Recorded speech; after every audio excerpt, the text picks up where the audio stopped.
This sitting is now resumed. Prior to the suspension, this Honourable Chairman was debating. For you. You want to recommit to government notices first.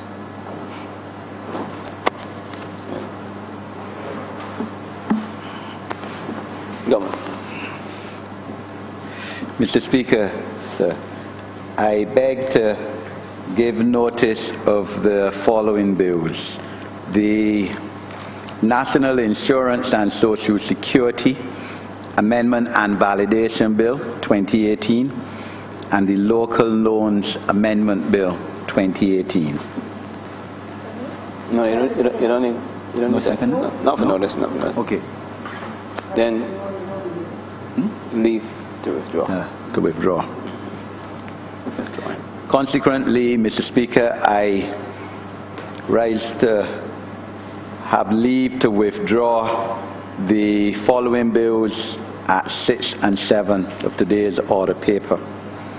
The National Insurance and Social Security Amendment Bill 2018 and the Local Loans Amendment Bill 2018, and to replace those bills with the two aforementioned bills.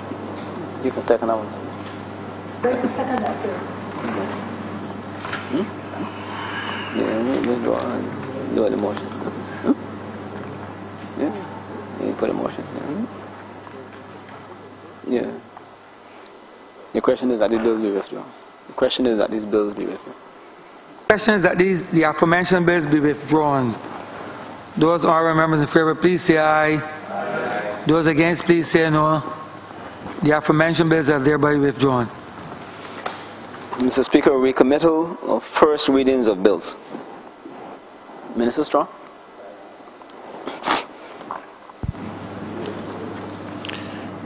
Mr. Speaker, I beg to move the first reading of the National Insurance and Social Security Amendment and Validation Bill 2018.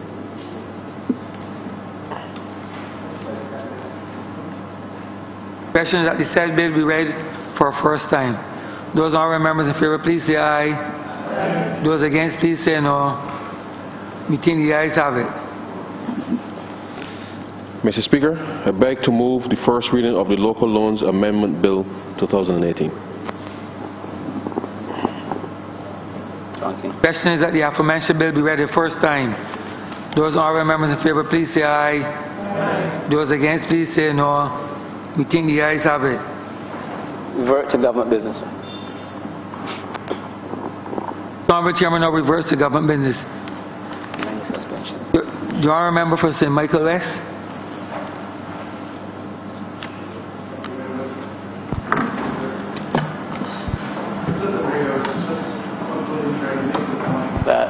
In relation broadly to what I call legacy-related issues, we need to treat to the problem of unoccupied dwellings over a long time, what we call empty properties, and see if we can be more effectively positioned to bring these properties into proper use using either some means of enforcement or some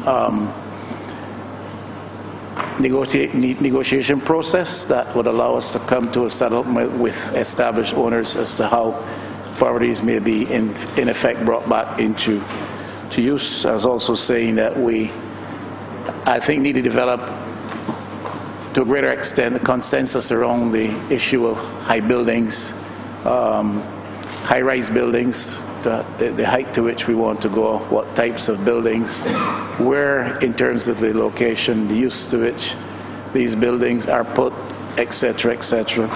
I think that this is very consequential, especially you're dealing with coastal properties. You are dealing with the ecosystem impact, the environment impact on your coastline.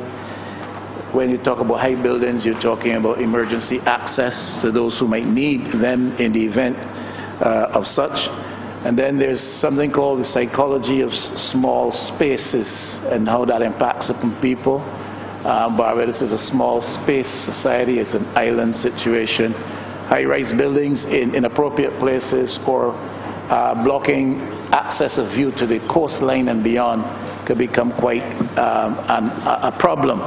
But that has to do with the psychology of human behavior in small spaces.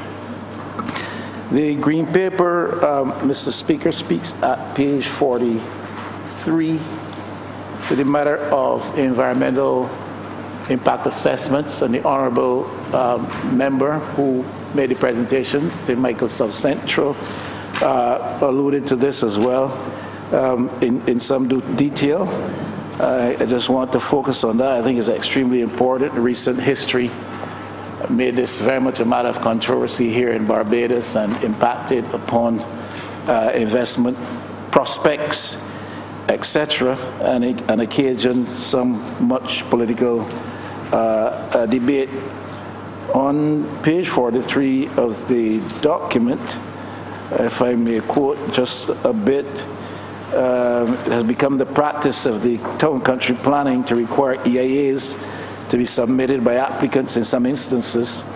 Some guidance with respect to the cases in which EIAs are required by the town country planning department. Terms of reference for EIA studies and EIA process included public participation requirements are contained in the physical development plan amended 2003, approved by this Parliament, and in the applicant's handbook and guide to town planning published by the town country planning department.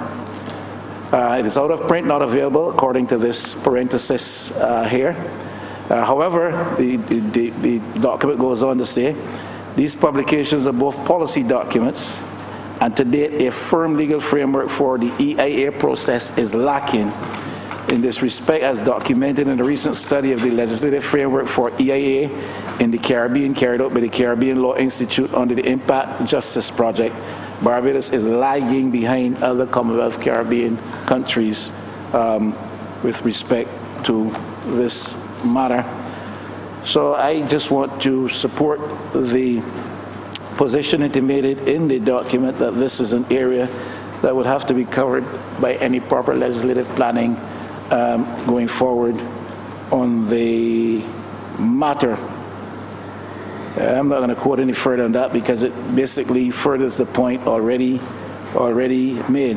Another related matter is the role of the Coastal Zone Management Unit, which has some degree of oversight for physical development planning as you come to the coastline.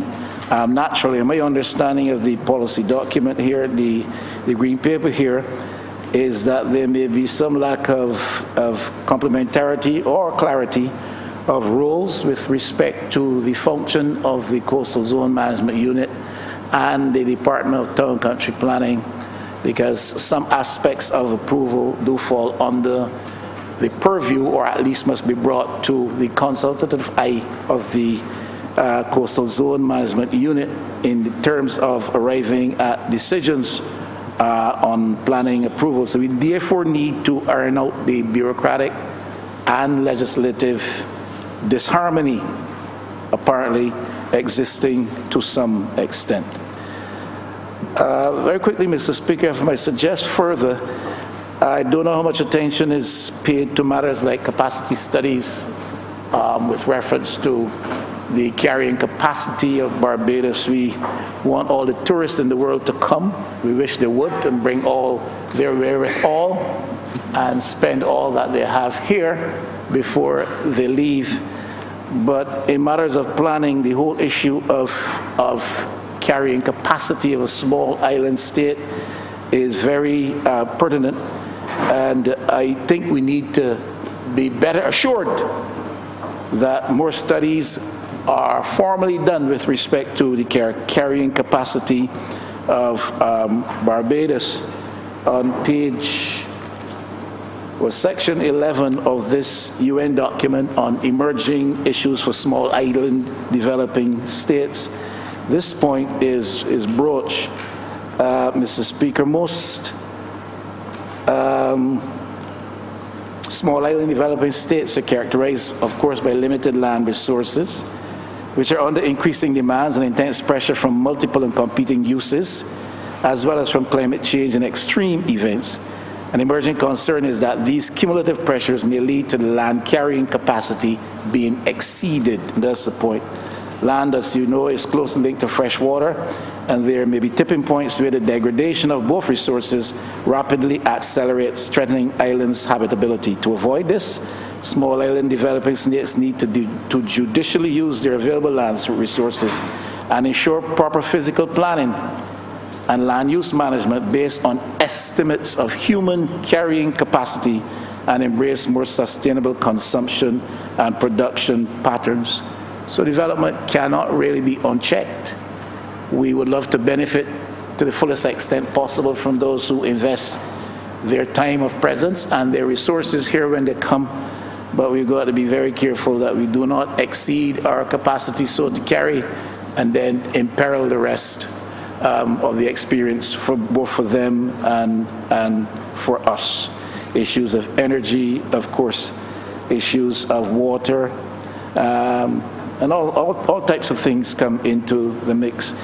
Another very important area broached by this particular document, same document, Mr. Speaker, is the business of use of pesticides, and usually related to agricultural processes or enterprises or undertakings. And we got to guard against the indiscriminate increasing use of pesticides again. Small island developing states import many pesticides, among which are persistent organic pesticides. Their indiscriminate and increasing use is endangering human health, fragile island ecosystems and biodiversity, as well as agricultural production, and contaminating freshwater sources. The call, therefore, is for a stricter regime or regimes for the management of the use of pesticides, etc., etc. The threats to our coral formations on our coastline, these threats are real. Some of them are human-induced, others are caused by human activities, other related activities of enterprise, and therefore our coral formations on our coastline are a strong asset for us in terms of our marine environment and the tourism product as it relates to marine life and the marine economy. And we would want to make sure that our planning sufficiently captures this interest such that this particular asset and resource is not further degraded, as it already is, by the rising temperatures of the water around us. And we all know that water temperatures in the seas around us, these temperatures are rising. However marginal they may be rising, they're rising. And the damage unseen to the natural eye is that which is inflicted on the coral formation as they become bleached and stressed, etc., etc. Beyond that, Mr. Speaker, I would just want to add two perhaps very relevant but smaller points. The development that has taken place in Barbados recently, where human activity has encroached upon what was traditionally the habitat for some of the animal life, bird life, is something that we need to pay attention to. I'm sure, I shouldn't interfere with you just after lunch, Mr. Speaker, but I'm sure some of us would have heard of the visible presence of monkeys and such in places where normally you would not have found them, even in Bridgetown. And it is believed because we have encroached upon their natural environment, taken away some of their habitat, their spaces, and they are therefore just looking to spread their wings and find alternatives, and they end up in your backyard, Mr. Speaker, and in my backyard, Mr. Speaker, and even on our urban streets. And the point being illustrated by reference to that is that we've got to be concerned with the impact of development upon the natural habitat for the bird and animal species in our midst. The Honourable Member, St. Michael South Central, referred to the matter of ease of doing business, and she quite accurately quoted some figures. I just make a point to support that and be done. And the ease of doing business, Barbados rated at number 132 out of 155 out of 190 countries in the world. And when it comes to construction permits, Mr. Speaker, at 155 out of 190. That is a telling statistic.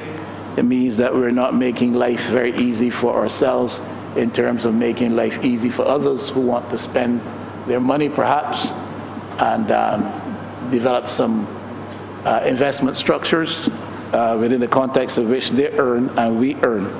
They get a return on their investment. The length of time for processing applications in Barbados, and she has made this quite clear, in Barbados 14 months as compared to 6 months in other parts of Latin America and the Caribbean.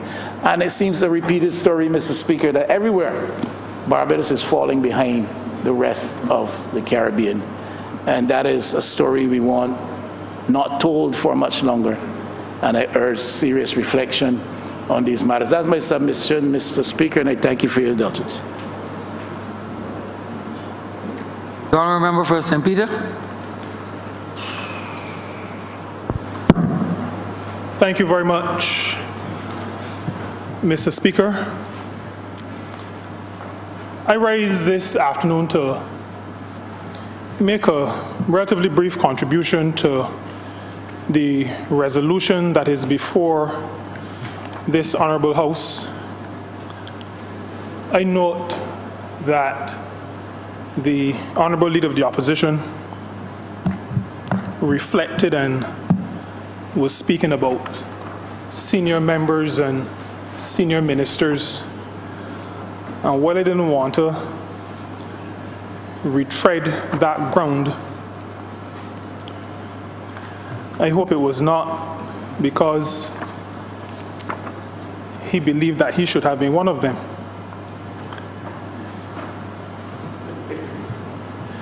I would want to say at the outset, though, that...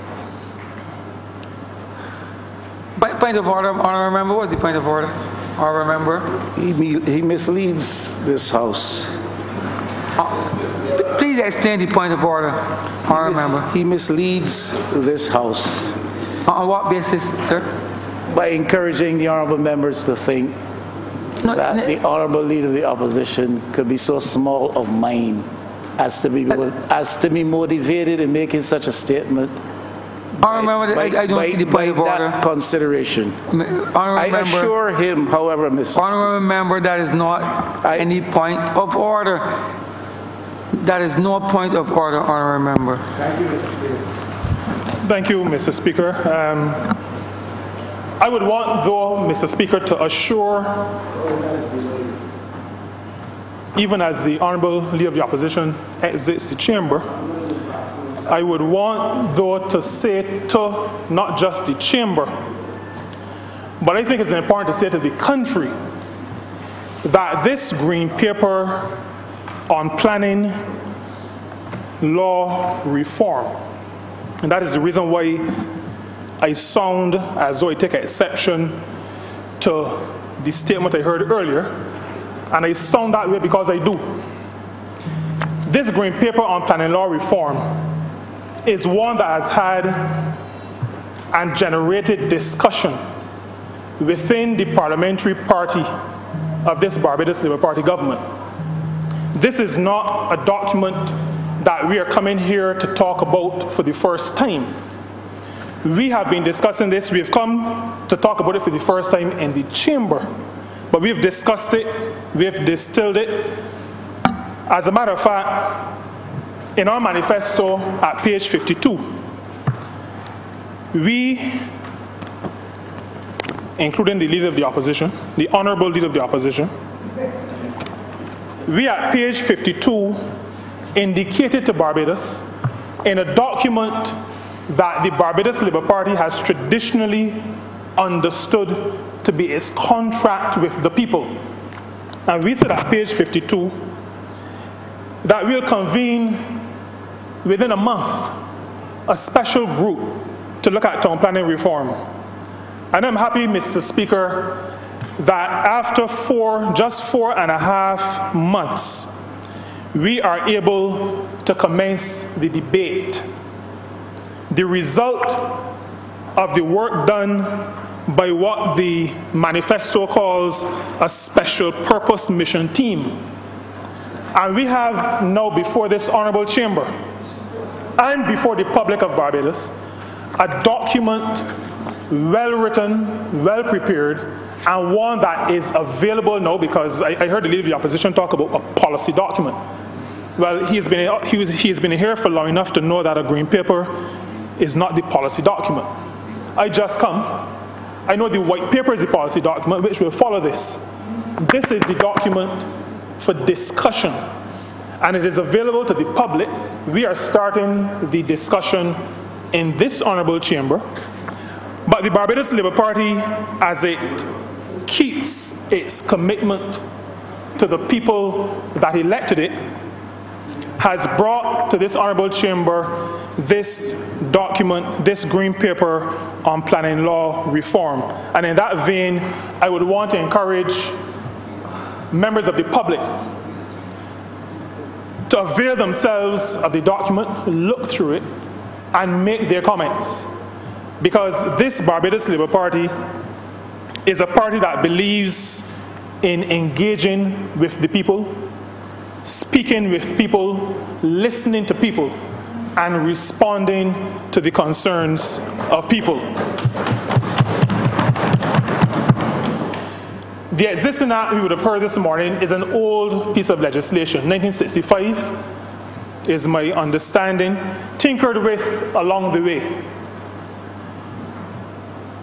Mr. Speaker, through you to the chamber and to the country, a 1965 act in 2018 needs some kind of adjustment. The act, the foundation of the old act, came into play even before our independence. And so we are at the point, after having experienced the last decade, to change the framework and to put into place a piece of legislation which will eventually come that will manage the process of developing this country of ours. And that is the important matter that we are considering today. We need to upgrade the framework within which we manage our own development. Now, that is just a reality. Times change, and as times change, as societies evolve, population centers shift, we have to relook the process of developing the country and ensuring that the development of the country is done in a regulated way, is done in a manner that is sustainable and makes sense in terms of improving the lot and the lives and the circumstances of the people of the country. And so statutes, regulations, laws, however we refer to them, have to keep pace with the development of the country and the changing of the times. We live in what has now become maybe cliche, a globalized world. We hear it all the time. But Mr. Speaker, I think it is important to point out that the globalization of the world means that we are impacted in ways now and will be impacted in ways in the future that we've not been impacted in the past. As a small island developing state, as environmentalists would say, as a small open economy, as economists would say, foreign direct investment, or the investing in our country by people who may not be Barbadians, is very important. Because as we seek to develop our country, we understand, we realize, we recognize that we do not have all the resources needed for the development of our country. The people of the country, the people of St. Michael Central, the people of St. Peter, want to have increasingly better lives. And so when we cannot have indigenous investment in that development, we will need investment from outside of our country. The increasingly globalized nature of things, of the world and the practice of development means that investment is very portable. An investor can decide to put his money in Barbados, or St. Lucia, or Greece, or Singapore. It doesn't really matter where, because investment vehicles are very, very portable. It means, therefore, that if a small island developing state, a small open economy like Barbados, is to be able to attract investment, then there must be a certain ease of doing business. Another term that is bandied around, but a term that simply speaks to removing unnecessary impediments, unnecessary hindrances to the facilitation of business in an economy. And so when we talk about the ease of doing business and improving the ease of doing business, we're not talking about allowing bandits, if that is a term I could use, or let me just say unsavory characters. We're not talking about allowing people who may be termed using those words to come into the country and do as they like. We are talking about facilitating serious business people who have a certain level of ethics and decency, but who would prefer to invest in a country where it did not seem as though they had to be constantly jumping through unnecessary hoops in order to be able to open a business, to open a bank account, to start to hire people, and to start to generate income, develop their business, and by extension, develop this country. The world demands that we become facilitators of decent investment and not hindrances to that investment. Barbados is 431 square kilometers. And I use, because Barbados has adopted the metric system, we still like to talk about square miles. But we're a small island.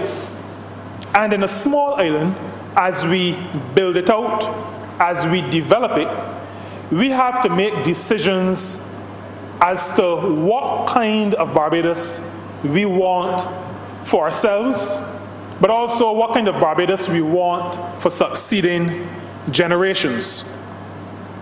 We have limited landmass, and we're also scarce in resources.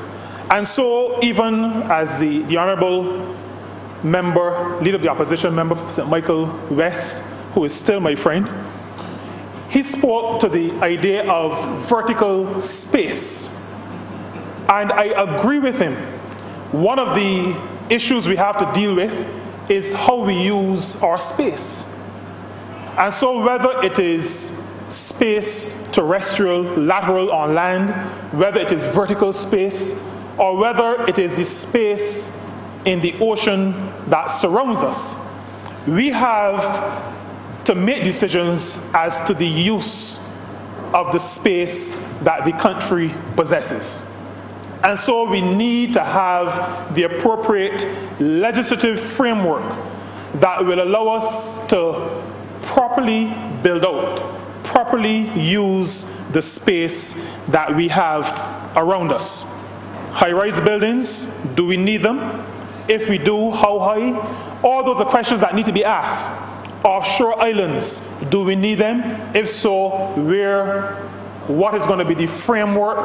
As the Honourable member, the leader for the opposition, was speaking to closed communities. How closed? How open? These are all questions that need to be asked. And they need to be asked in a logical way. There needs to be a structure in place to provide answers that will be conducive to the development and the proper development of the country. Now, I want to focus on two specific considerations that I consider important as we speak about building out a country, building out our country. And the first is environmental. The world we live in, Mr. Speaker, seems to be revolting against the mistreatment of it by human beings.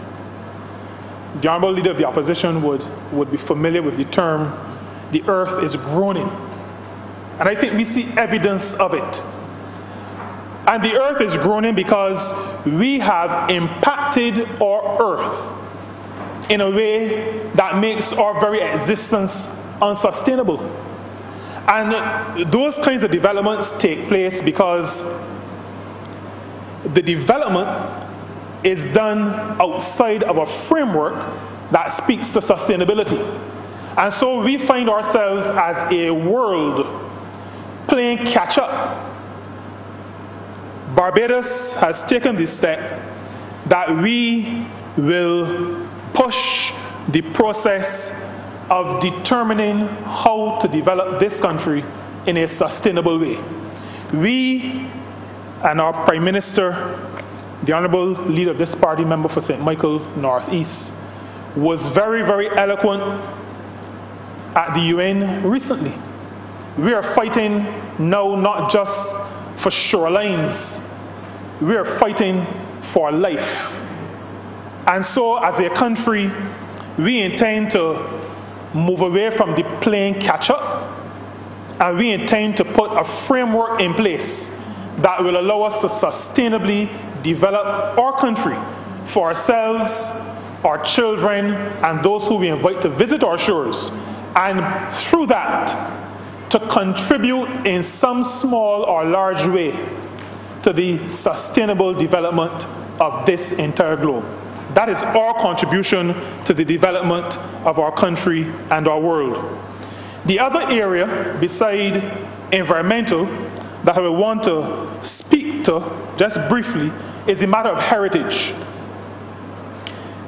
The Green Paper at from page 45 speaks to built heritage, conservation of built heritage, and Mr. Speaker, one of the reasons why I am a strong believer in heritage is because I represent a constituency that I consider to be the heritage capital of Barbados. And I'm not going to use any terms like with all due respect to historic Bridgetown, because I believe that Spikestown is the heritage capital, our first commercial center, our first port, the center of the trade in sugar, the epicenter. I like that term, member for Christchurch, West Central.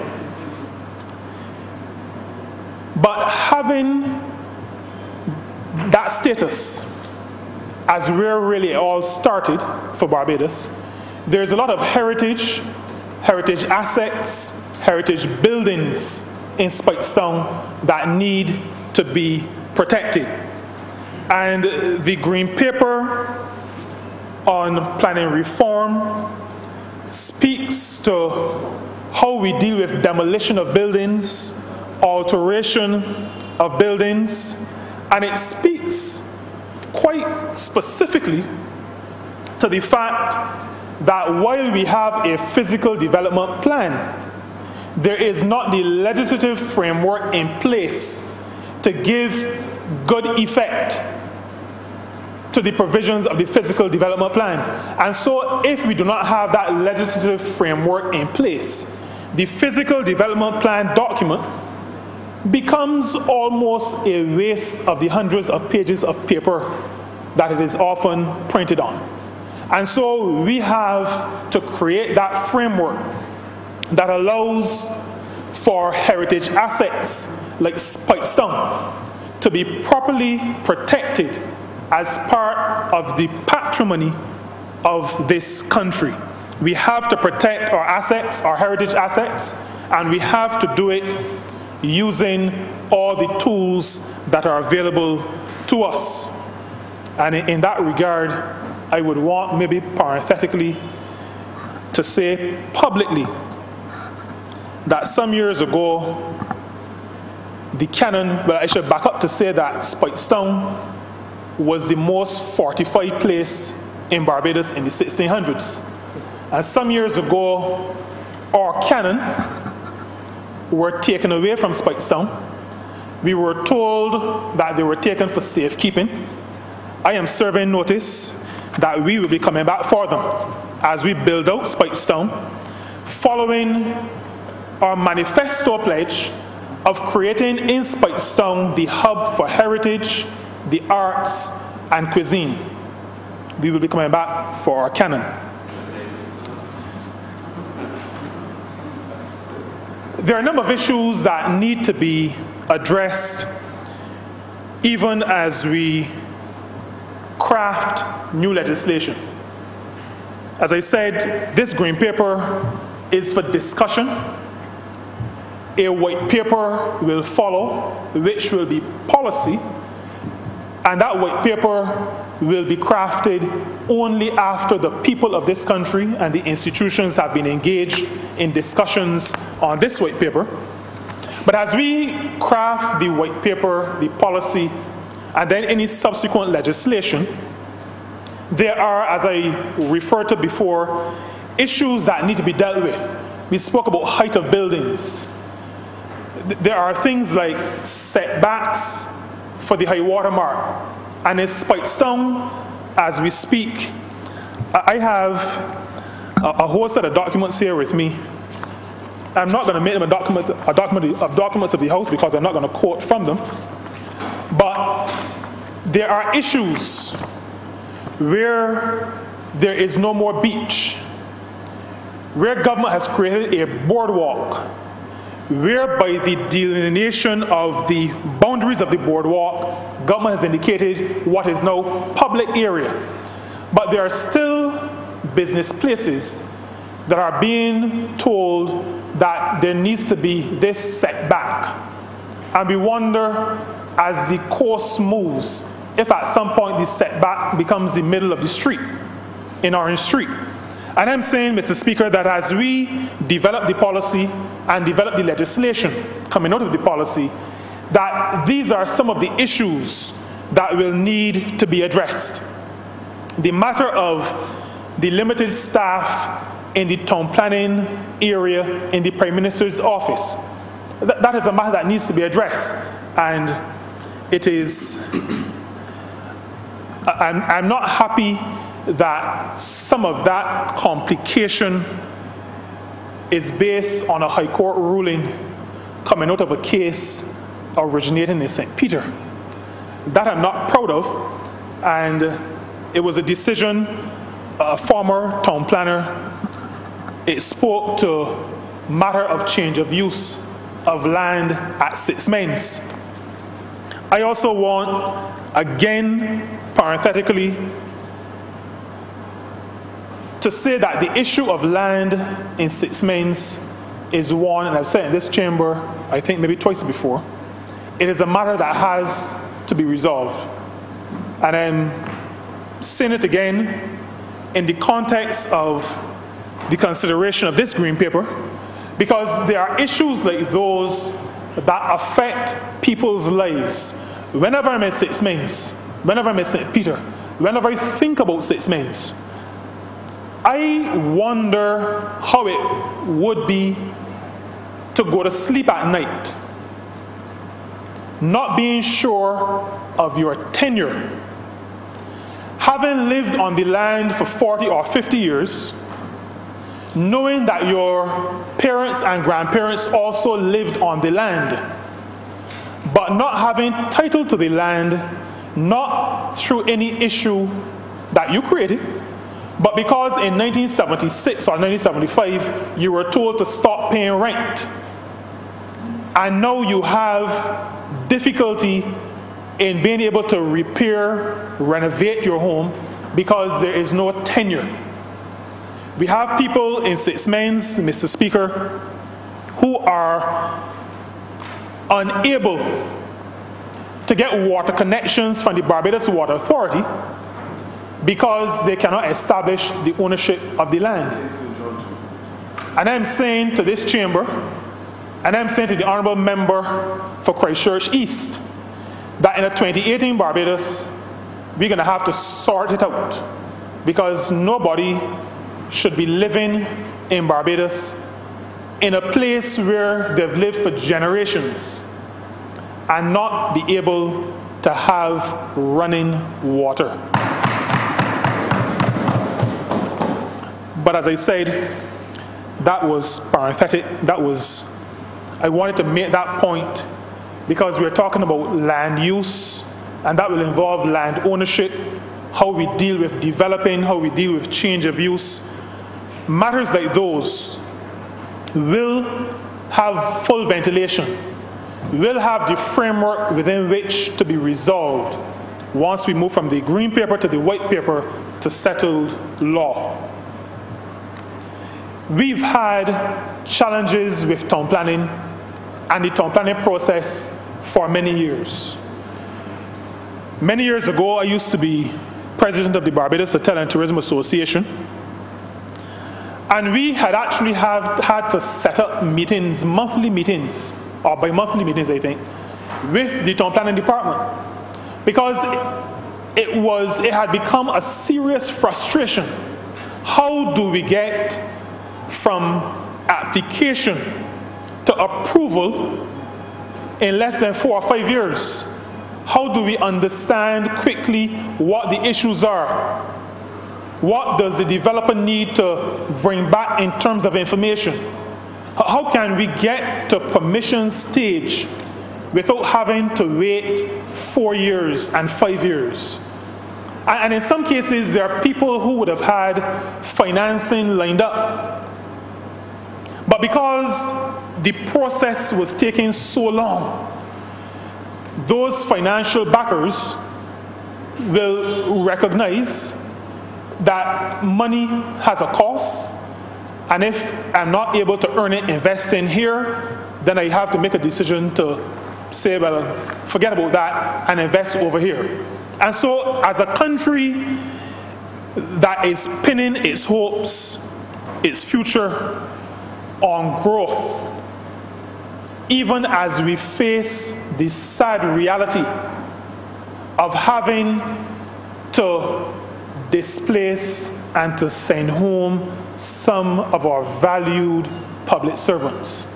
As a country that is seeking in the shortest possible time to have all of those persons re-engaged, not just to earn a living for themselves and their families, even though that is vitally important, but to develop the country as a whole. As we move toward that, we have to make sure that there is growth in the economy, that there is investment in the economy, and that the potential for investment and growth is not frustrated because of archaic laws and rules and regulations.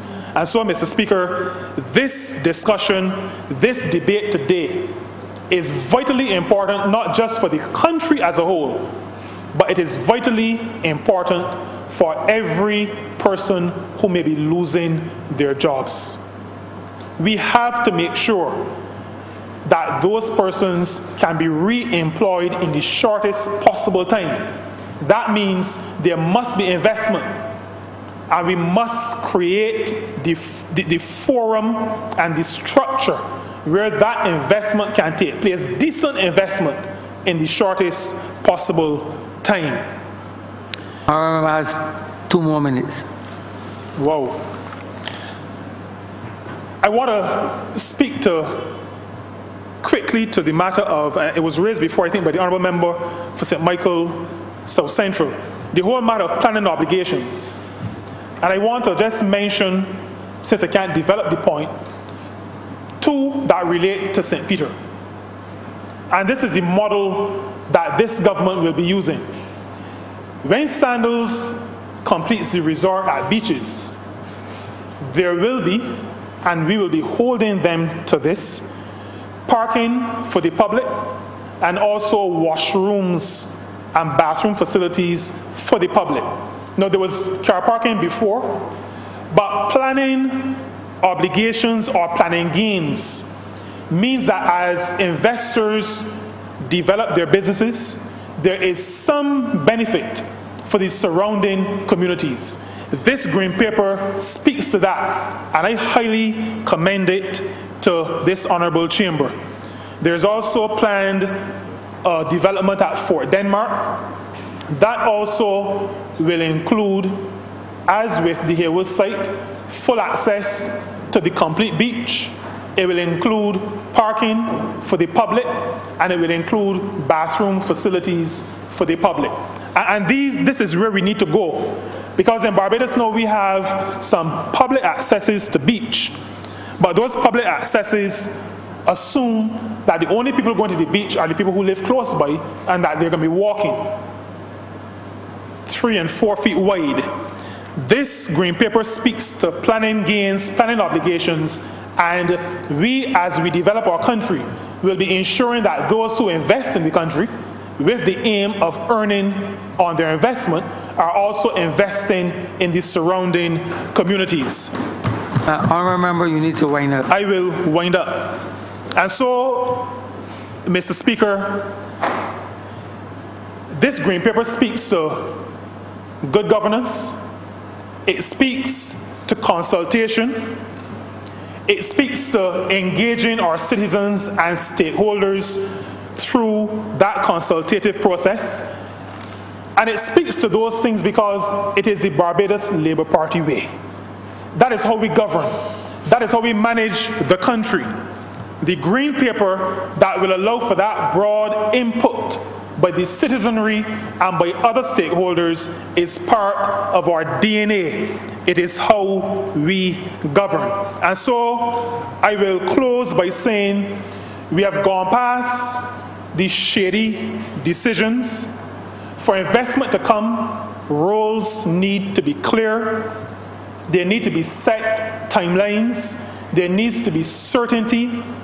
All these matters and other matters will be addressed as we discuss this green paper, as we, having taken the input of our citizens and other stakeholders on board, go through the process of developing the white paper, settle the government policy, and as we move from there to enact legislation to give life to this reform, we will be doing it, and the country can be assured that gone are the days where nobody knew what was happening, where shady things could happen. We are, through this and in other enactments, ensuring that good governance returns to this country. And so, Mr. Speaker, I want to commend this green paper on planning law reform to this honourable chamber. I want to commend it to the country, and I want to say to the people of Barbados to get engaged, stay engaged, and help us to move the development of this country forward so that all of us can benefit and improve our status in life and our standard of living. Mr. Speaker, I'm obliged to you. Honourable member for St. Michael's. Thank you, Mr. Chairman. And Mr. Speaker, I'm not going to relegate your standing. I don't have that status in these honourable chambers. And certainly if I had it, it would be elevation, for sure.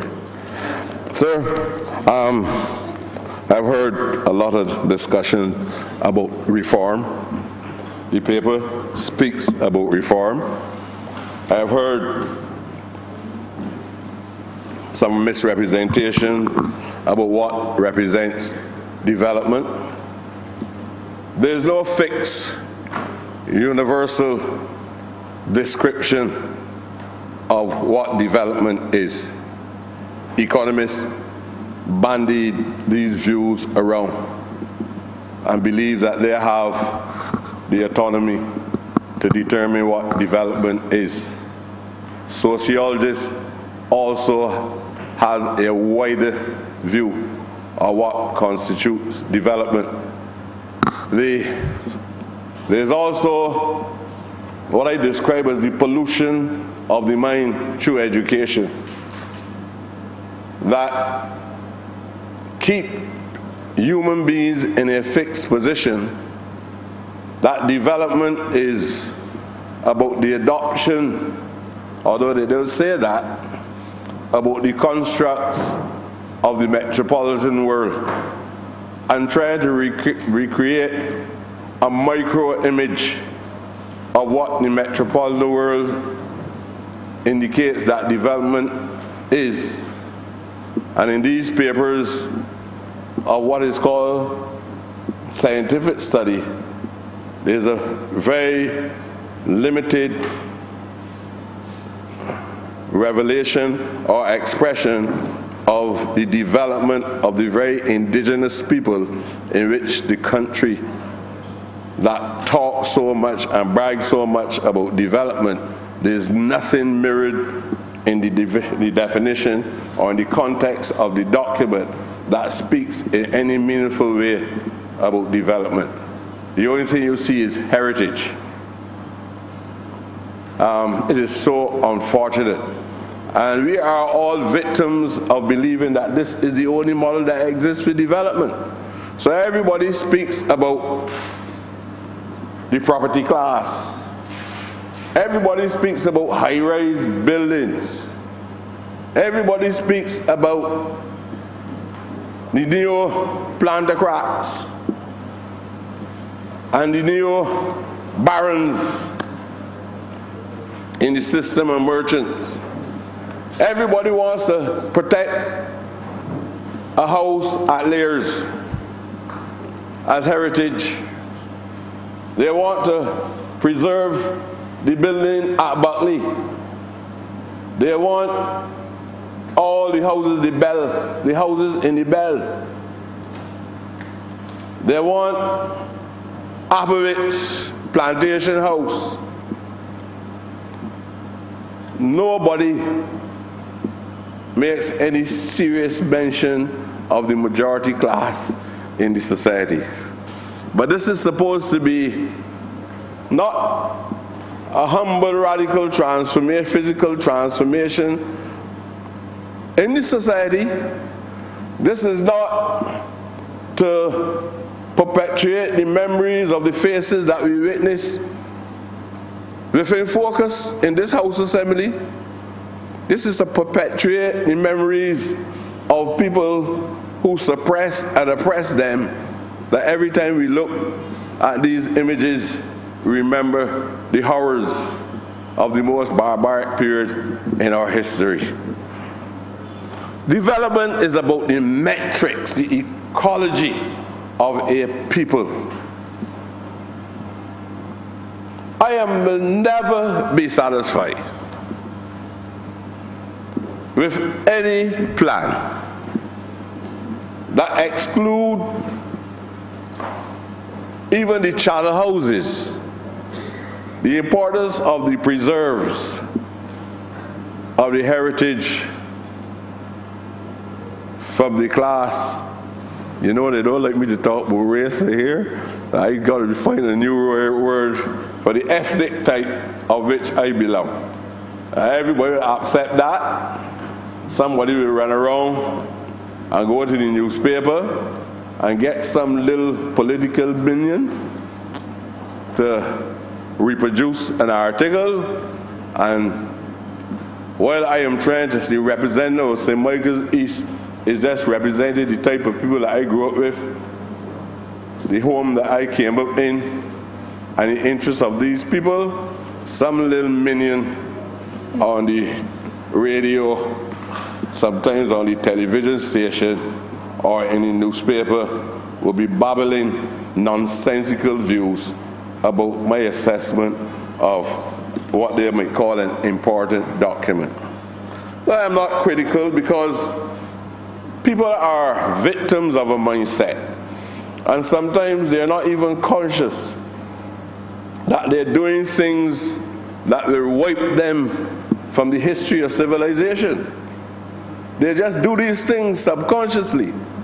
And although some people might appear to be very passionately involved in this exercise, I also know that sometimes theatrics are more dominant than genuine, passionate views over the importance of reform, and certainly not radical transformation, because I want to see these things in my lifetime.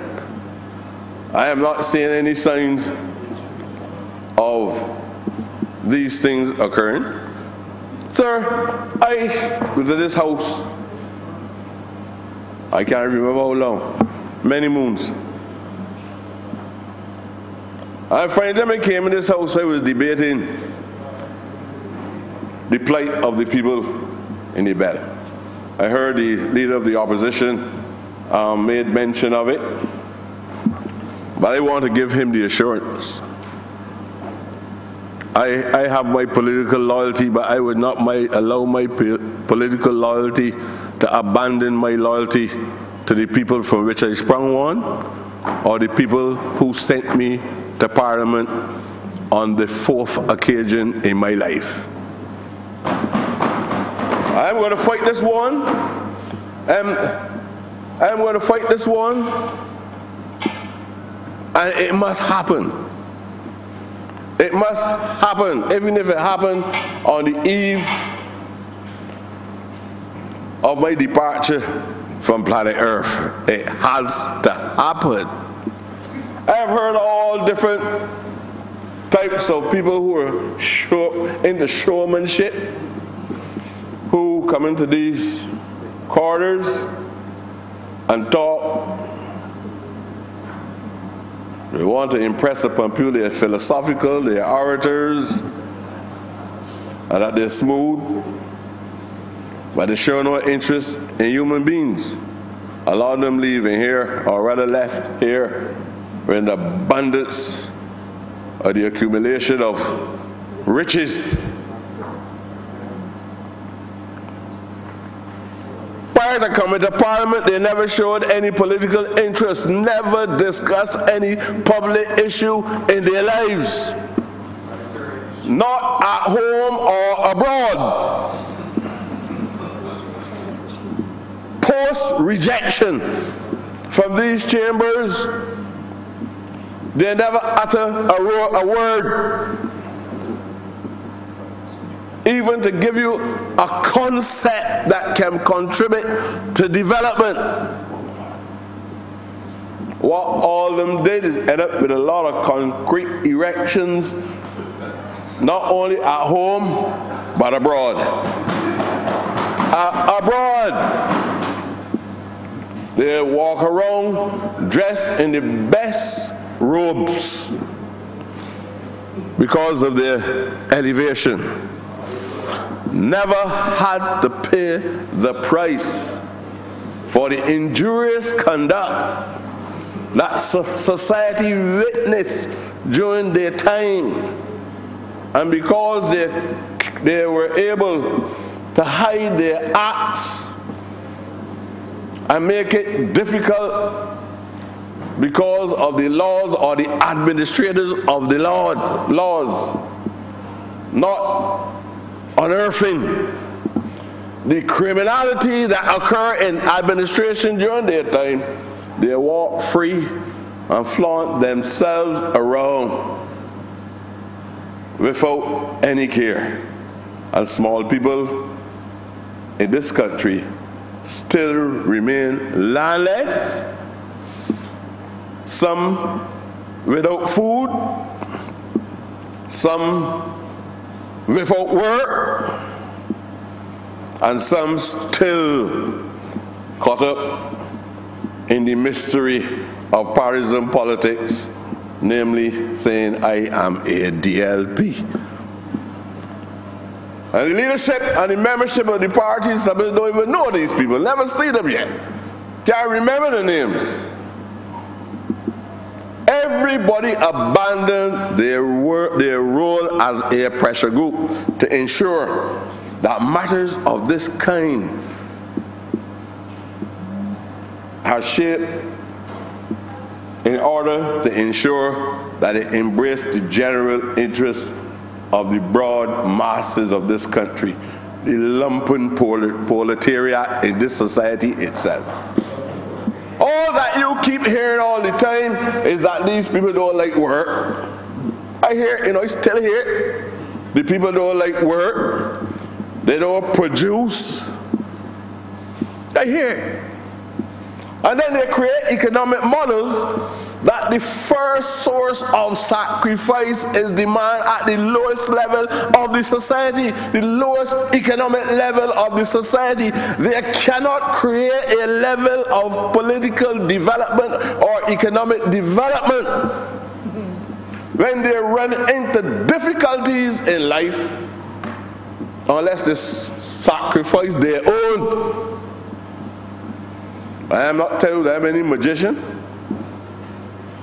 because probably I had an opportunity to peep into the school, probably through it more in my life than if you probably check your records, you will find that I probably threw it more than I stayed in the schoolroom. I had an opportunity to spend a little time in the Barbados Community College and the University of West Indies, and I was able to stumble across the line.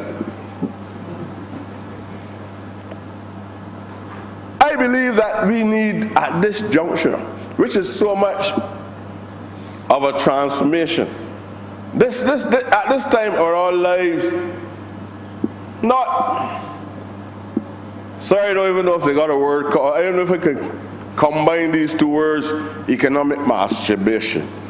But I don't believe, sir, that we should just be using what is considered to be our academic talents to look at new models and not understand that we have a commitment, a divine mission, a people's mission to do something at this time in life that will make life difficult for people. I am not going to tell you any lies. 2 days ago, I saw the trauma of a young lady in the heat or in those moments of jubilation, extremely joyful, and just a message, and I see the agony of those things. And I believe that in our economic model, like Arthur Lewis,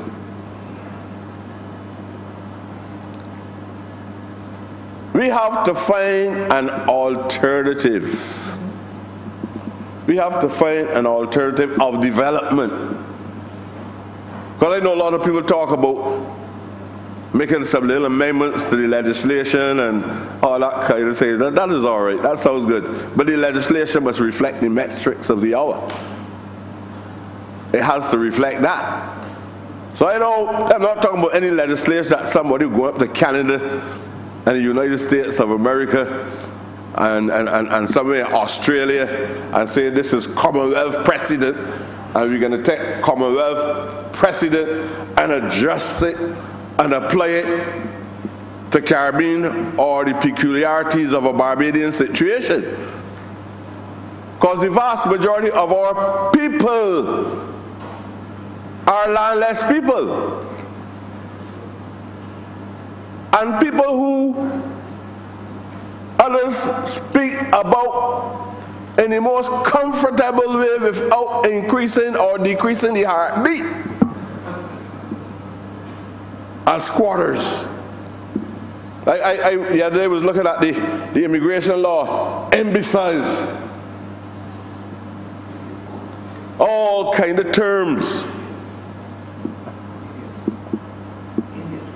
Idiots. I thank the leader of the opposition for that.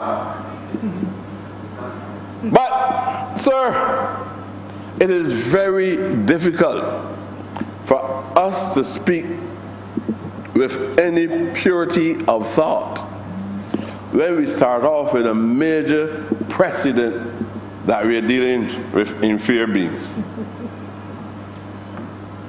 It is unfortunate. But all the language, the jargon that you use, as long as the jargon is clouded. Look, when Obama was in office, Obama said, see me, I can't deal with this word called nigger. All the dub artists down here were singing as young black human beings called themselves whopping and nigger. People were in the United States of America trying to see if we can purge the mind of the phobia of describing themselves as niggers because they had no knowledge of history. Sir, I know that you always got me, and the rules also provide for that. But sir, I really want to see an emphasis placed on a strand of development that I am not against the development of other people, because that is a right that they must have. They have a right to preserve what is theirs. So I speak with no bitterness, but I speak with a strong knowledge of social history.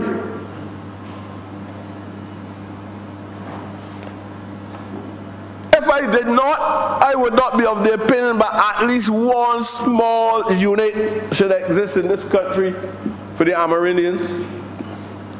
And in other countries where they could not find any, they reconstruct something. These people came here to find lands, 1627. Find lands. They saw living headquarters, but they saw no living people. That's hard to understand. You think the people went to New York for vacation? You think so? Nobody in this country don't want to preserve Frank Walker building, Frank World's building, to the eastern side of Empire Cricket Grounds. And that is of historic value too. Nobody don't want to preserve Arabara House, and they don't even care if Grantley Adams live in a house. You know, everybody want George Washington. George Washington come on here and loiter for a little while, for respite care. Everybody want George Washington House. Something got to be wrong. Something must be wrong. If development plans and reforms and radical transformations could occur in this country, and nobody wants to preserve the interests of people who look like you that talking in these chambers, something wrong in this country. I went to Scotland and Edinburgh, and they took me on a bus and a street that isn't more than 3 feet wide. The bus stopped, and they tell us get off and look down there. That is where Adam Smith lived. I went to Ethiopia, and they had the pants and the shirt, the ornaments and the chairs that came back from Italy, the preserves of Haile Selassie. You see that? What is wrong? I came here 1,000 times and said, look at this thing.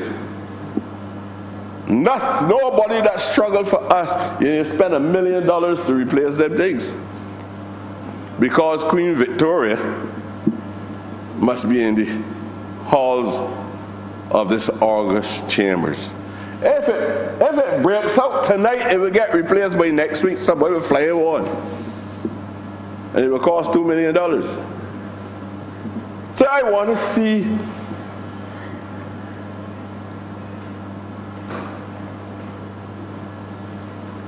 during the consultation, when we move across the island, I will listen to the contributions. Minister of Culture 2 Sundays ago. 2 Sundays or the 2 weeks ago. We traveled to Rock Hall, the first black free village. I spoke to him about Heinzman Hill. I said, we don't even have a marker up there. When I was in Ghana, in Uganda, at the mouth of the River Nile, there is an indicator, a tall pole, that tells you, generally speaks, not Africa, you know, right here. He identified this as the mouth of the Nile. It is the first free village that gave support to the first black man, described then as the first colored man that entered the House of Assembly. You have nothing in the history of Barbados that tells you this is where he lived. This is how he got there.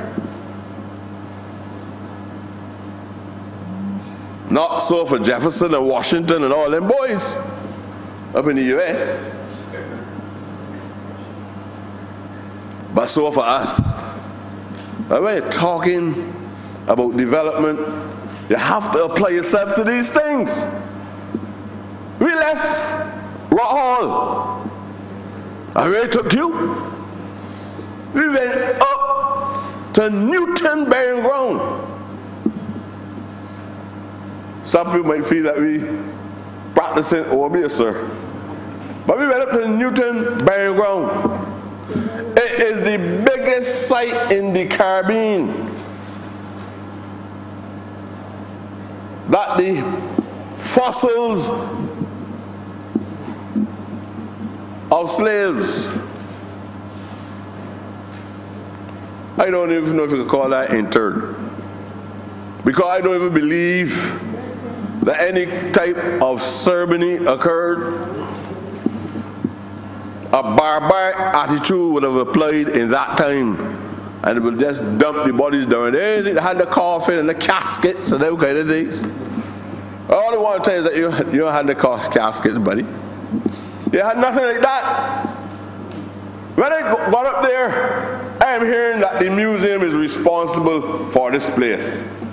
We are talking about tourism. We want to produce miniatures of the metropolitan world. We have our own rich indigenous history here that is unique, where we can expose tourists because they want to come and see something different.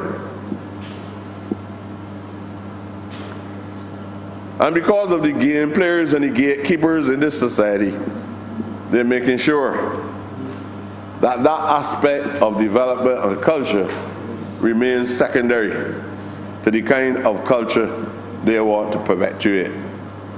Are we guilty? We are guilty, sir. We can change that. You got Martineau House,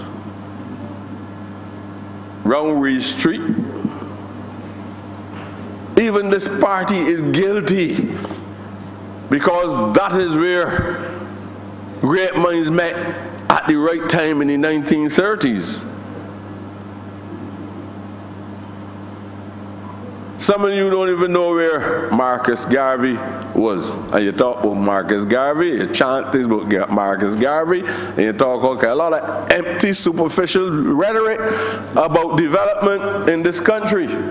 I believe, sir, that we can do better than that. We can preserve tenantry roads, do it in such a way that people will want to see what life was like in a district with all the traditional formations of the housing units made out of timber, not plywood sheets.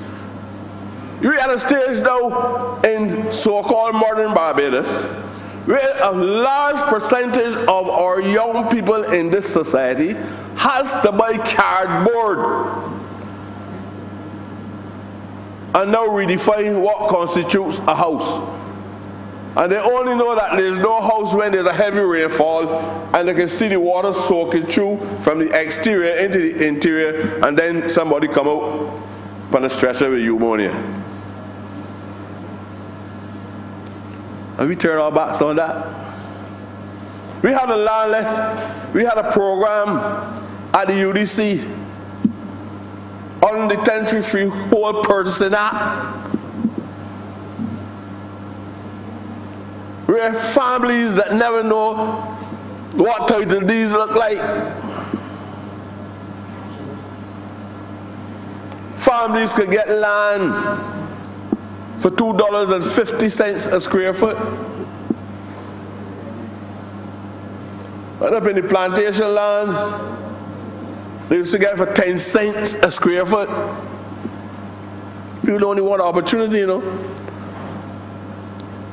That was put on pause by a modern political party. Nobody was able to enjoy the pleasures, the excitement of ownership of plantation property, the free, simple, absolute in possession. Okay, legal term, sir. I remember speaking a very good legal term. Yeah, well, sometimes as a consequence of interactive service review, I pick up a term or two. But nobody, no ordinary person has seen ownership for the last 10 years.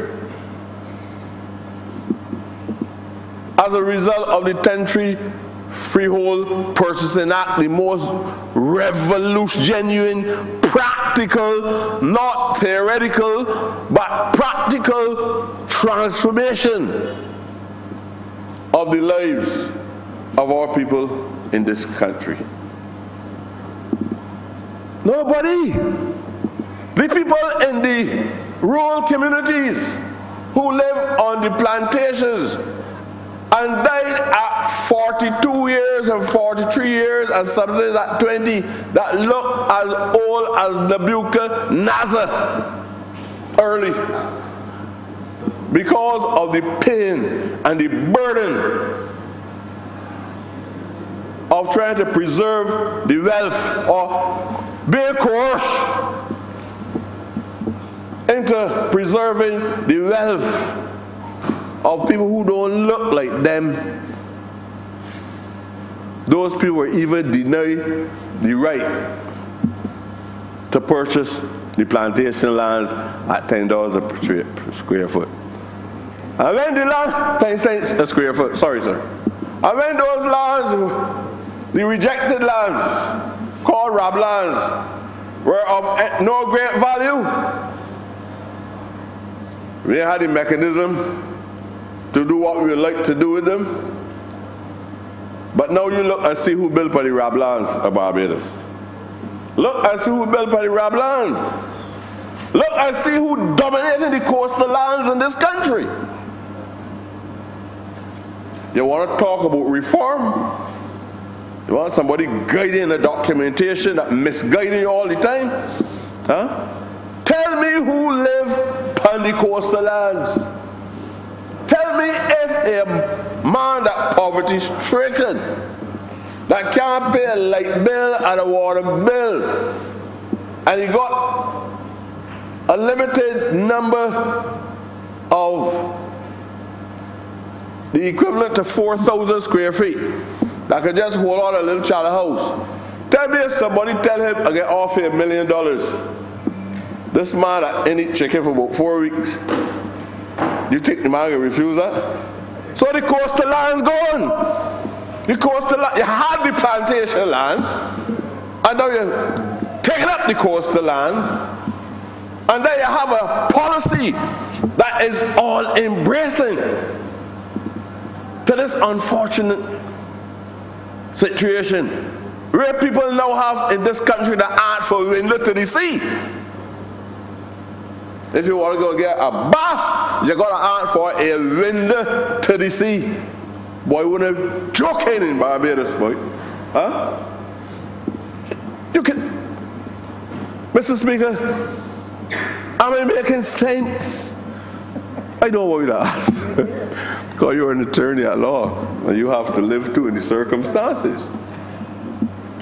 I, sir, strongly believe that we have some archaic buildings that we need to preserve, because that is also a part of history. Stop talking about the Empire Building. Do something about it. Get somebody to come in and do something about it. The Cubans came before and made a total assessment of it. And at that time, I don't know what the situation now, because again, you got to ask other persons, you got to spend more money. I remember it's 2 more minutes. Yes, sir. Okay, thanks, sir. You got to reclaim those buildings. There's a mass of ugliness across the landscape. I'm not talking about slave huts and that kind of thing now. I'm not talking about old traditional churches. I'm not talking about preserving the Orisha faith or even the units of Obeah. I'm talking about the legacy of a people who don't even look like us. I'm not raping the lands of Egypt, in Cairo, or Cairo in Egypt. We're talking about the necessity for us to reconstruct and revive and give a rebirth to some of the lands, rather than wasting time talking about demolishing everything around you. Nobody seems to be focusing on how we can preserve in preserving within the framework of development. You have an old hospital on Jimmins Lane. You have Baxter's Road. People talking about how good the ventilation. See those flaps that are on the exterior of these windows? Creative thoughts many moons ago. You can close the windows and enjoy the ventilation. Now people got you clustered, catching for your breath. If you got an air conditioner, you get dead in society. Could you all remember when it, please? And some people believe that the early thinkers who constructed these units across the country, they have contributed nothing to the development of the genuine civilization of Barbados. Sir, I very much appreciate it. I appreciate the opportunity that you have given me. I believe I've exhausted myself. That is correct. I've exhausted myself. But I really believe that I owe you the debt of sincere gratitude for the level of tolerance that you reveal to me and allow me the limited period of time for which I've been able to address the Honourable Chambers.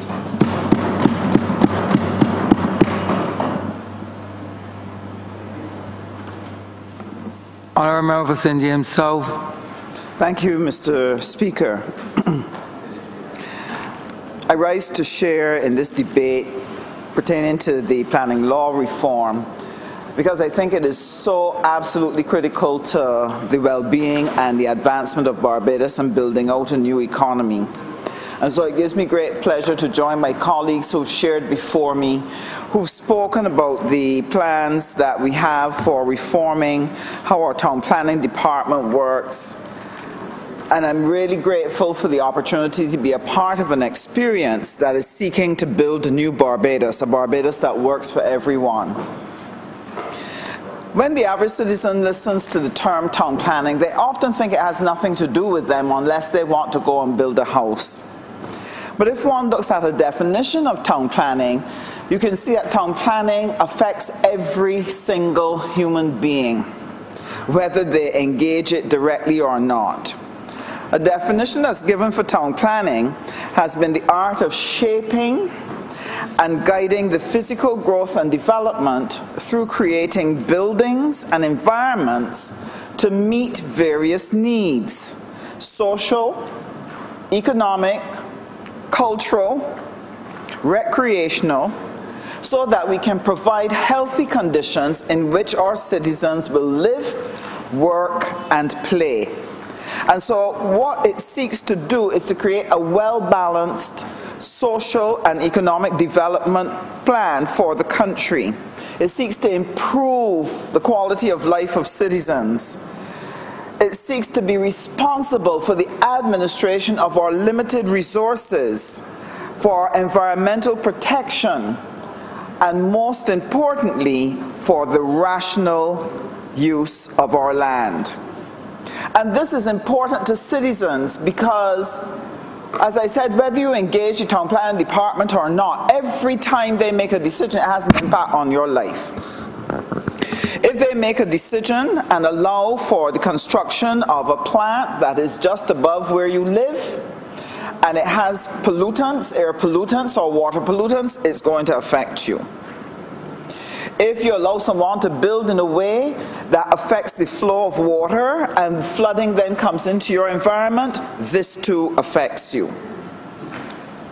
If a developer is allowed to float laws, whether it is as simple, Mr. Speaker, as people not sinking wells to the correct depth that they've been asked to sink them to, it creates a problem. I have that problem in Crystal Heights, where the wells were not sunk low enough, and every time you get flooding, you get heavy rainfall, there's flooding throughout. So good town planning and obedience to town planning laws and requirements is absolutely vital for all citizens to be able to enjoy the space that is called Barbados. Well, what has been the history of planning in Barbados? Barbados was a plantation economy. And when you look at the layout of Barbados, you can see the impact of that particular economic model on the way in which we've laid out our space. And this is seen very sharply, for example, in our Bridgetown area, where if you look at the Pier Head, if you look at Hink Street, because we were a plantation economy, seeking to move sugar down to the port, to the harbor, to get them onto ships, because we were bringing in all of our goods to feed and have equipment for our businesses and furniture for our homes, all the bond warehouses were located just outside of this building. And those are what we see today. That today, a lot of prime physical land space that could actually earn more for Barbados were used differently is still inhabited by buildings shaped on a physical development plan based on the plantation model. And therefore, if Barbados is to go forward, another example of that is the fact that we have our fuel facilities, for example, down at Holborn, or where we had Mobile up by the Aquatic Gap, where they locate their tanks as close as possible to the sea. But this is prime real estate land that Barbados definitely needs to be able to use.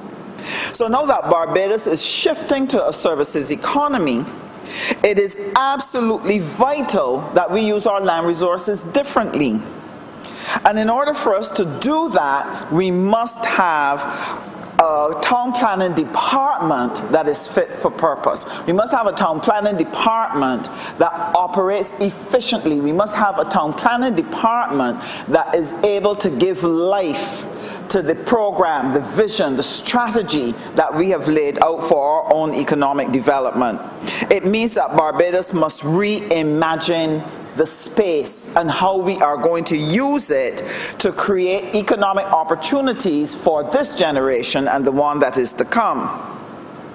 And that can only happen if our town planning department is supported by good legislation, only if it has good leadership, only if it is outfitted with all the necessary tools that it can carry out the function and purpose. And therefore, what lies before Barbados is an opportunity now to put in place those reforms that will allow us to eliminate the mistakes from the past and to prevent future misuse of this department so that it can do its job. Absolutely essential to us at this point in time, Mr. Speaker, is our need to be able to attract investment. But Barbados must carefully select that investment which will give us the highest returns, provide us with the foreign exchange earnings, provide our young people with the jobs that they've been trained for, that they've gone to the university to equip themselves for. Our young people coming out from our secondary schools, we've got to attract that particular investment. And what is the investment that Barbados should be going after? Well, Barbados has a competitive advantage in services, but not just any service. It has to be high-end services. That's the strategy that we have to pursue if we're going to shape a Barbados that will produce the necessary gross domestic product that will allow Barbadians to live their best life. And this means that we have to have a land use policy that allows us to do a number of things. Our land use policy must allow for proper housing, it must allow for food security, so we have to have the agriculture, we have to have places for work, so we have to be able to build buildings, etc., offices, etc., and we also have to have space for leisure. This is very important. But we only have 166 square miles to play with. And because it's only 166 square miles, it has to be used efficiently. So I said to myself, what are some of the other places that have had similar challenges and how have they addressed it? And an example came to mind. And I chose this one because everybody knows it. And that is the city of Las Vegas. When you say Las Vegas, everybody knows where it is. Everybody knows what it does. Now, Las Vegas made its name with gambling. I am not suggesting that Barbados do that.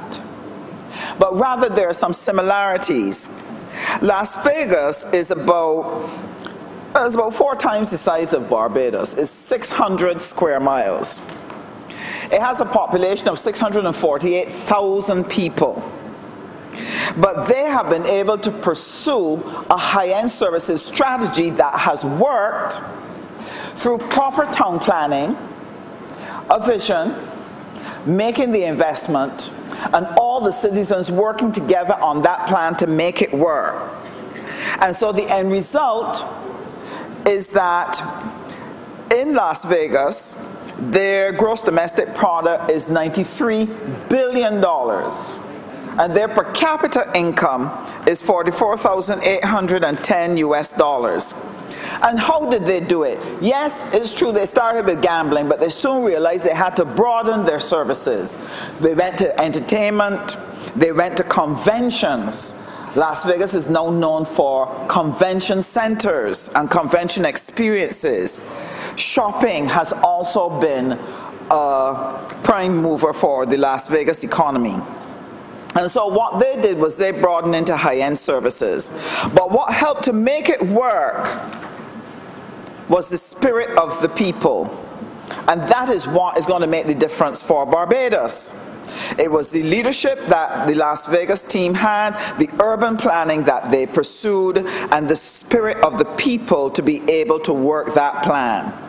So one of the things that's important for us to communicate to our Barbadian citizens is this, that the success of Barbados going forward does not solely depend on government. That good urban planning will not translate into economic growth solely because of the actions of the government. Rather, while the government creates the policy framework, while it sets in place the reforms and the changes as we're seeking to do by putting out our green paper, that we can discuss what changes we need to make, while government can do that, Government then has to provide the incentives to broaden the participation of people. But what is needed is leadership at the community level, leadership at the political level. You need access to finance.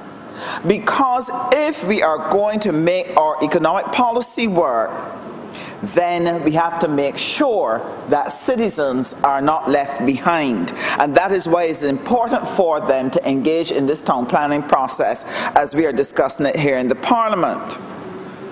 What are the things that will take Barbados forward? We have tourism, but it's not just sand and sea. We want to look at our culture, we want to look at our heritage and how we can make the best use of our physical and cultural assets to create a tourism experience that will bring people from all over the world. We want to be able, Mr. Speaker, to pursue financial services, to pursue culture, to pursue as well retail, to make Barbados a place for shopping, a mecca in the Caribbean. And so the Barbados Labour Party in its manifesto set out a plan. And this plan will be buttressed by an effective town planning department to help us make it a living reality. And what is part of that plan? One of the things that have grabbed my imagination in the manifesto is Bridgetown as a smart city.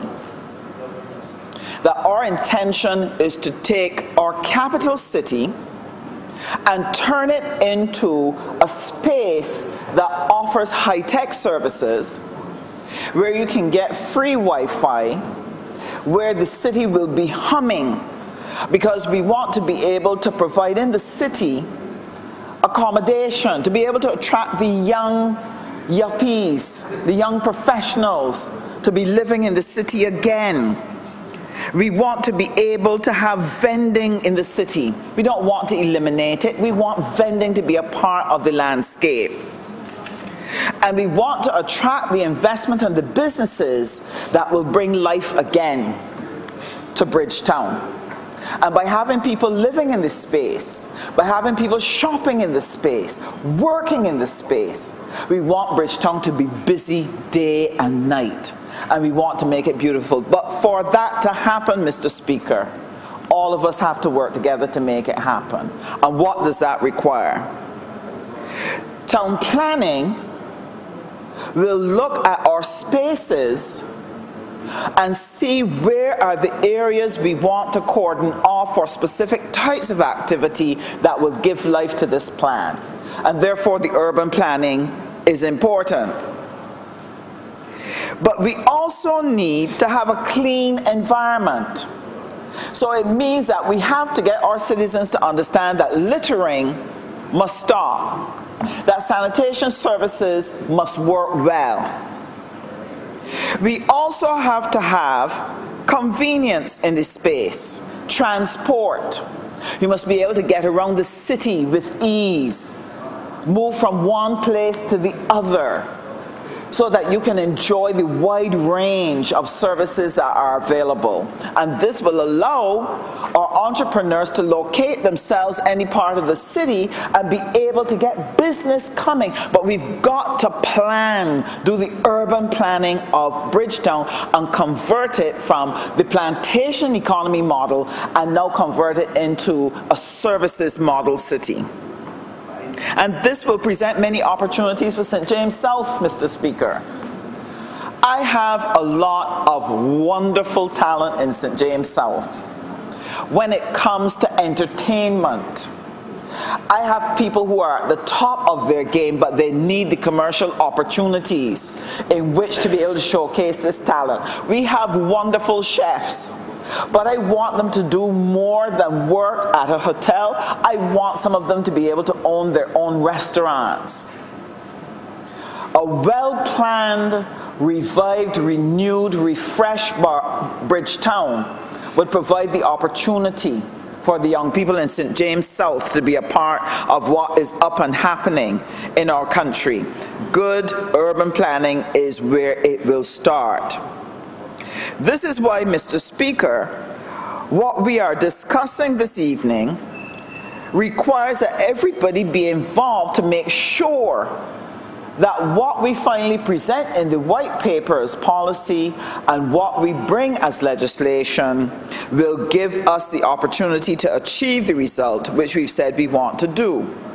Now, any part of the world, if you want to create good economic development using your town planning skills as your tool, it requires that your town planning process must be sanitized of corruption and it must be sanitized of inefficiency.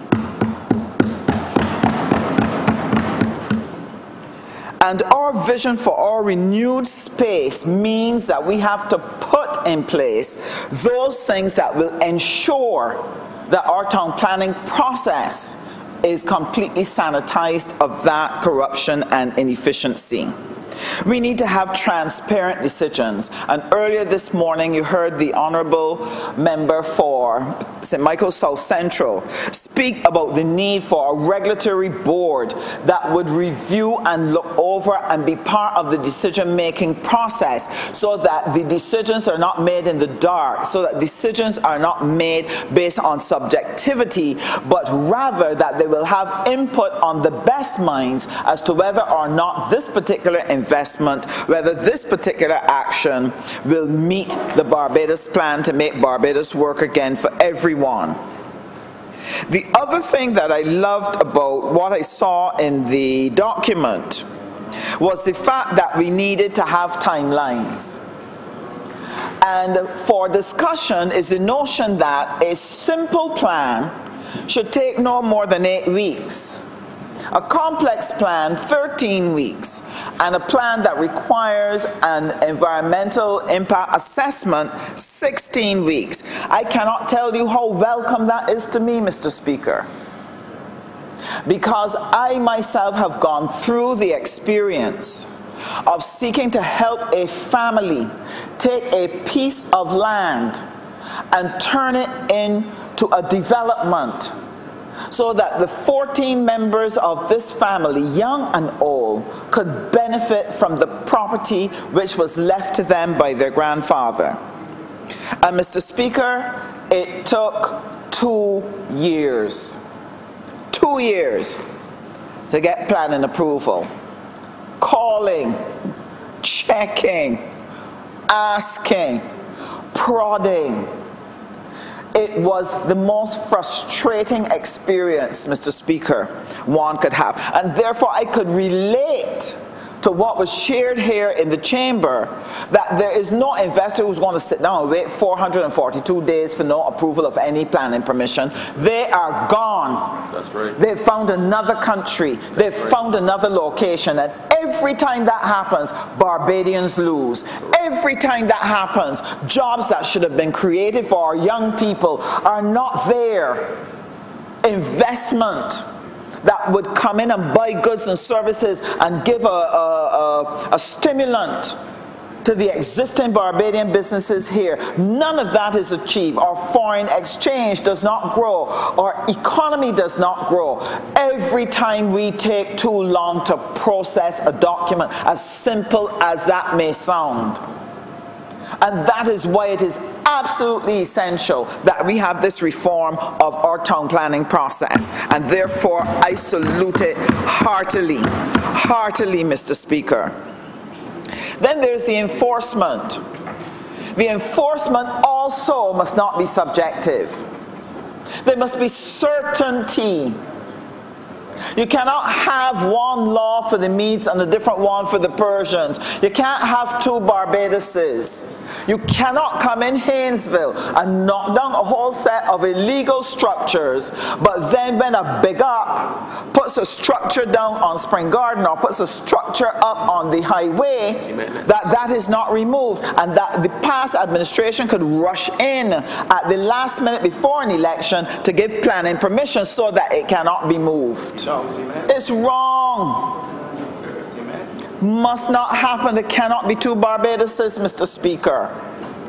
We must have a law that presents certainty for everyone. For everyone. It is not only enforcement. What I like was the fact that performance targets are going to be set. My background is in management consulting, in human development, working with companies, working with individuals, where you try to help them to understand the absolute importance of meeting performance targets so that the enterprise or the organization can succeed. And in this case, the enterprise that we are seeking to bring success to is to the nation of Barbados, and therefore it matters to every citizen. Therefore, performance targets are going to be important. If we are going to transform how we behave in our town planning, it must be transparent, it must be efficient. To transform our town planning department and its actions, Mr. Speaker, is something that is such a priority. If people were to look at all the myriads of things that we needed to do right now, and believe me, Mr. Speaker, the Barbados Labour Party government has been doing a myriad of things all at the same time. Walking, chewing gum at the same time, whistling and doing everything at the same time. But if you ask the average citizen if town planning should have been prioritized, they would tell you no, because they would not understand that nothing can move forward in terms of investment until we get the town planning process right. So what we must do as a nation, we must honor the professionals who work in that department, who want to do a good job, who want to do an honest job. We have to honor them by making sure they have the resources with which to work. We have to honor them by giving them the training that they need. We need to honor them by providing the change management, because it's not easy switching from one way of working to another way of working. Snap, snap. Doesn't work like that. You have to give people the support and the training to get the job done. And most importantly, we have to give them leadership, and we have to give them protection from the pressures that will come to bear to affect them in doing their work properly and honestly. And why must we do that?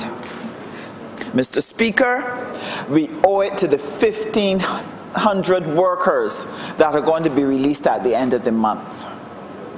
Those people right now who are stressing about losing their job, wondering about the future, wondering how they're going to make ends meet. That if we take the time, if we work to make sure that we fast track the changes in our physical development program and make sure that we have a town planning department that works quickly, we will be able to attract the investment that will give those 1,500 people a chance to be retrained and get good paying jobs that they can provide for their families, they can build a future, and they can contribute to the nation, and when they put their heads down at night, that they can sleep well. We owe it to the 4,000 workers who were laid off by the Democratic Labour Party, laid off summarily, sent home with no check in their hand, sent home with no training, sent home with no opportunities to get another job, done completely differently from how the Barbados Labour Party has addressed this very painful issue. And I can tell you, there is no member of this party, from the Prime Minister back down, who does not feel the pain and hear the cries of their constituents who will find themselves without that job, or the ones who were summarily dismissed by the Democratic Labour Party, who are still hunting jobs years later, thrown out of their homes because they can't pay the rent, scorching, trying this, trying that to be able to keep food on the table. We owe it to them to get this town planning process right and get it done quickly, so that we can get to the business of attracting the investment which is lining up outside to make sure that we're able to create jobs for our people. It is also for the 4,000 young people that we release every year from our school system. UE is having a graduation tomorrow. At least 2,800 young people are going to be coming out of that system looking for work. believing in what we told them, that if they went to school, if they stayed out of trouble, if they get a degree, they will get a good paying job and they could live a good life. We told them that. We owe it to them to change this town planning process. Get it on the road so that investments can come to this country, that those young people can believe in a Barbados in which they can dream and live and have the future that they're looking for, plan to get married and have babies, start families, start businesses. We owe it to them. And Mr. Speaker, we owe it to the thousands who lost jobs in the private sector. Everybody hears when 1,500 people are laid off in the civil service. Everybody heard when 4,000 people were laid off by the Dems. But nobody hears when the small shops close and people go home in 2s and 3s. When vendors disappear from Swan Street. When you walk down Broad Street and you go on Swan Street and you see the stores closed, when you go over by the bus station, the bus stand, and see the little booths empty, the for rents and for sale signs, testimony to the fact that a business has closed and that people have gone home. Thousands of them have gone home and no one has raised a voice, cried on their behalf, because they went in 2s and 3s and were invisible. It is for them that we are doing this. And I want to say to them, I want to say to Barbadians out there, right now times are tough, but that is okay. It is what we have to do to get to where we need to get to. We have got to stop the bleeding. This is why this was necessary, but the next step is even more important. We have got to build the economy and generate those jobs. And the faster we get that done, the sooner we can get to a place where our Prime Minister can come and announce the necessary ease that is needed in this economy. The honourable member has 2 more minutes. So, Mr. Speaker, I am very much obliged to you for the time that you've given me. And I want to say, I am thoroughly excited by this work which we are doing. I am excited by the plans that we have coming up in the future for Barbadians.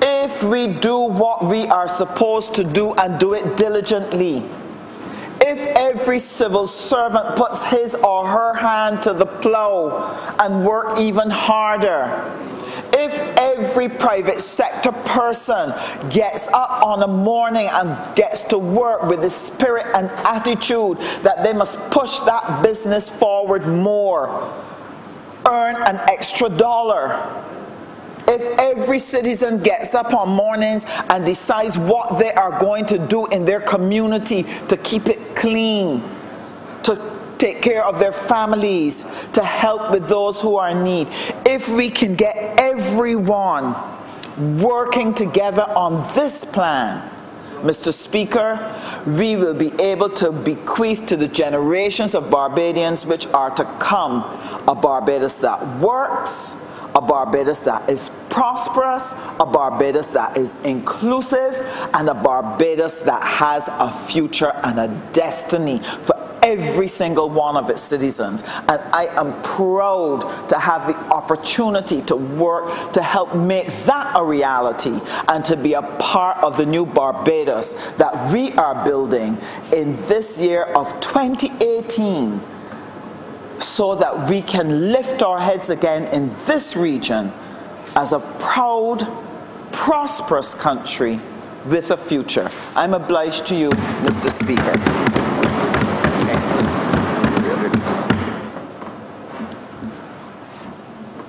Speaker, I beg that consideration of this resolution be postponed.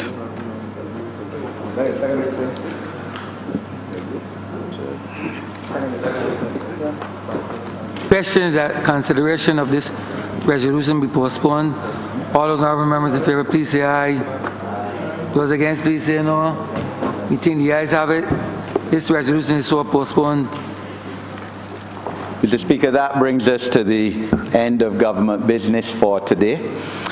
I beg to move that this sitting be now adjourned until Tuesday, the 23rd of October, 2018, at 10 a.m. Question is that this honourable chamber be adjourned until Tuesday, the 23rd of October, at 10 a.m. in the forenoon. All those honourable members in favor, please say aye. Those against, please say no. We think the ayes have it. This honourable chamber is postponed until Tuesday, the 23rd of October, at 10 a.m. in the forenoon.